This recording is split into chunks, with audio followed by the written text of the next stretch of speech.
we've set up the template in Fortis. So essentially we're driving the business for the business managers. Now, for me it's fairly easy because I think I'm a natural entrepreneur. I enjoy to set up businesses, I enjoy to drive them. And so the challenges, I tend to run on the adrenaline that comes from those challenges. The way it works is, okay, you face a new challenge every day and then you figure out ways to sort them out. And then once you sort that out, you move on to the next thing. I'm learning also to do deals and to do transactions. What would you say, to a young Nigerian, okay, that wants to become an entrepreneur? What would you tell them? Okay, what I'll say to a young Nigerian who looks to becoming an entrepreneur is, first you can do it, okay? And you don't need any unique set of skills. And you do not also need to have any special set of advantages. Just set your mind on it, determine that you want to do this, and then you'll be on your way.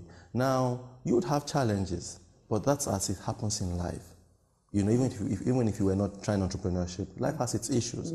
Okay, so you'll deal with the issues of living, so you'll deal with the issues of entrepreneurship, and then you go with the flow. And we're also learning that life is fairly short, so you try and enjoy it as it goes along.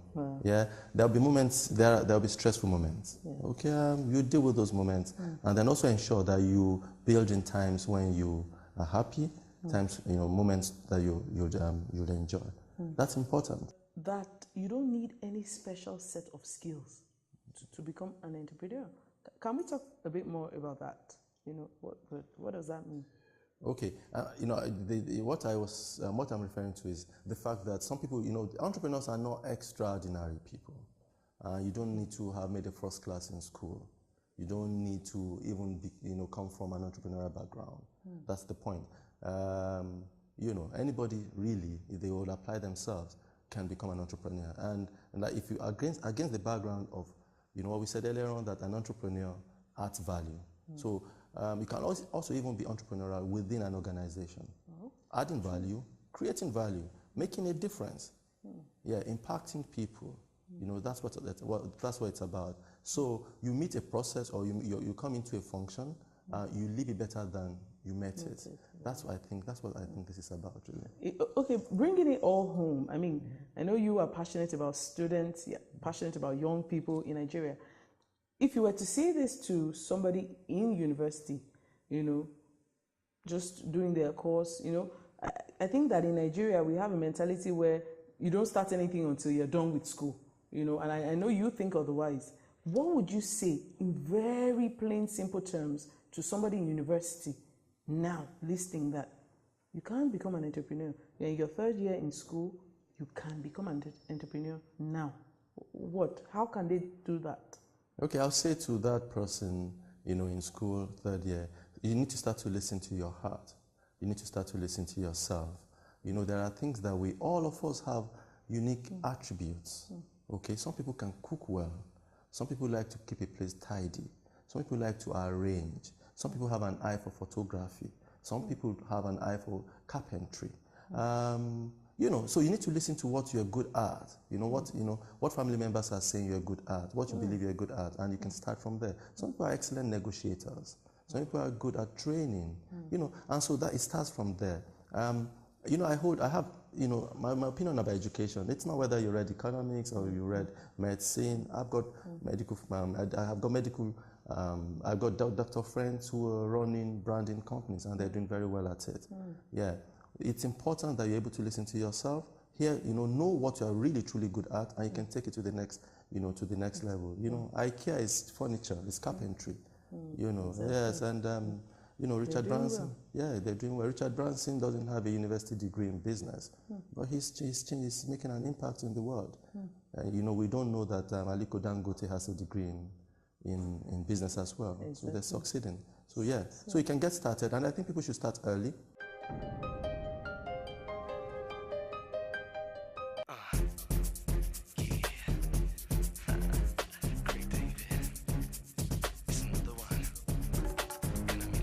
Yeah, Lara, you wanted to go golfing with me, so we're here. Good. At the golf club. I'm excited. All right. I'm going to try and tee off, and then you'll see how we do it. And perhaps you would also learn a few tips. and then become a golfer yourself. I'm looking forward to that. Okay then. All Looking right. forward to that. Yes. So. Hopefully, I'll be a good student. Yes, you will be. You're a smart woman. Okay. Okay. Thank you for that. Okay.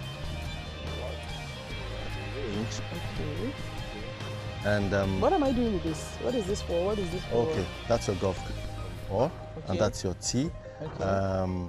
This your ball sits on the tee. Okay. And and that's your club, which is what I'm holding. You know, picks the ball from the tee. Okay. Yeah. So Yes. that's what I'm going to see now. Yeah. Okay, good. Okay. All right. So the positioning. Okay. Okay. Wow. And then you go like that. Whoa! Yeah. You've got to stay. Yeah. So that give it a bit of space. Yeah. Because so that I don't. Because it's going don't like that. Can you relate golfing to business? Is there any skill you've used here that has helped you in business or vice versa? And yes, first you can relate golf to life, and you can relate golf, and I'll tell you in a minute. Okay. And you can also relate golf to business. Okay. Now golf is a gentleman's sport. Yeah, so it teaches the finest values. Yeah. You don't, you know, if you're going to be a golfer, you're not going to be cheating. Yeah, you know, because because you're left to your own, you know, the sport gets you to just function that way, and then you're also mindful of other people. Okay, it's a sport that you know makes you observe, you know, proper etiquette. Yes, yeah, you know, that's this is amazing. Golf does that for you, and now for business. Golf is about strategy. Yes, you know, earlier on you asked me, you know, it's not... You're a strategy man. Well, I try, you know. Earlier on you spoke about, you know, strength. No, golf isn't about strength, it's about skills. Yeah, and, you know, as you practice, you will discover that, you know, that, you know, it's your skills, you sharpen your skills, and the balls will go, not because you are hitting hard, it's skills, you know, and then it's, you know, precision. And, you know, for some of the top business people, if they want to do business with you, they take you to a golf course because it will bring you out. Yeah, your character, you know, on an 18-hole course, you will come out. Yes, you know, are you short? You will show through. Are you short-tempered? You know, are you courteous? Are you respectful? Seriously? You know, yeah. I've never heard that. Yes, in fact, that is amazing. That's right. The Chinese, you know, there's something about the Chinese that, you know, a Chinese businessman, if he wants to know, if he wants to understand you, he'll take you to a golf course. In the 2-3 hours that he's with you, he'll understand the kind of guy that you are, you know. So, you know, very strong correlation between business and golf. I'm amazed. Yeah? This is the most important thing I've learned today. Okay, and you know, I'm thinking we should bring more Nigerians to the golf course. Well, if it's going to stop them from cheating and it's going to instill the right values. Okay, we should bombard the golf course with Nigerians, especially young people. That you know, they're just growing, they're just learning. They've not learned the bad things. Yeah. So we're not trying to, you know, remove the bad. We're not trying to correct. We're trying to instill. We should bring young people here.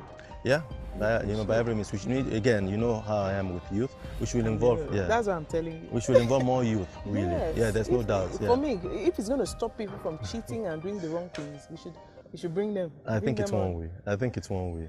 Yeah, but yeah, you know, but there's a strong correlation between golf and business. And guess what? Yes. If we need to bring more young people in, then we need to build more golf courses. Absolutely. And then we need to put more eateries and more facilities in the golf. And then, you see, we're making money. Yeah. There's a multiplier effect. And it continues. And then we're instilling values at the same time. And that's it. So, you know. It's amazing. Yes, you know, so it fits, you know, itself. There's so much to do in Nigeria. There is. Definitely. And golf is the way to go for sports. Yeah? Thank you. Thank you too, ma'am. Thank you.